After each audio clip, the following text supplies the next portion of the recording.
बरसों से तमाम अरब मीडिया की टॉप स्टोरी बने 26 साला मोहम्मद बिन मुरसल का दिलगुदाज वाकया सुनिए।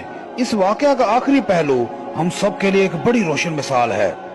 वाकया कुछ यूं है कि नौजवान मोहम्मद बिन मुरसल यमन बॉर्डर के साथ मुत्तसिल सऊदी अरब के तारीखी शहर नजरान का रहने वाला था। मामूली सी तलखी के बायस उसके हाथ से उसके कजन का कत्ल हो गया। उसे जेल हो गई। जेल में एक अरसा गुजारने के बाद अदालत ने कसास में उसकी गर्दन उड़ाने का हुक्म सुना दिया।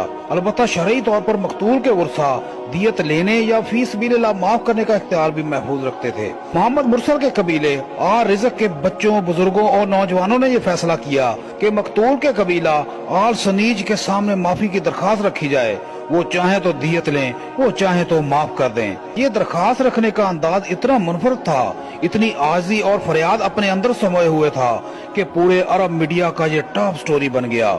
मोहम्मद बिन मुरसल के कबीले के छोटे बड़े और बुजुर्ग सब मकतूल के दरवाजे पर पहुंच गए। मकतूल के वर्सा को बुलाया गया। उनके सामने कबीले के सरदारों, शेखों, जवानों और बच्चों ने अपनी अकालें, चादरें, लंबे जुब्बे वगैरह उतार कर मकतूल के वर्सा के कदमों में रख दिए।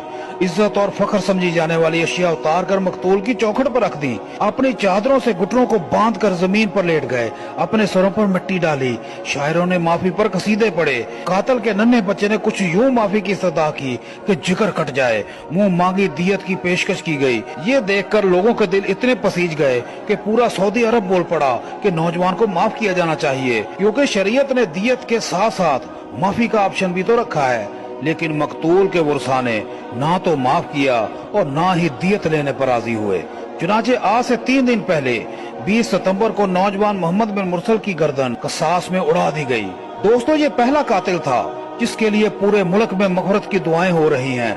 लोग हमदर्दी का इजहार कर रहे हैं, लेकिन दूसरी तरफ कानून अपनी जगह कितना मजबूत है, इसकी भी ताकत भरपूर देखने को मिली।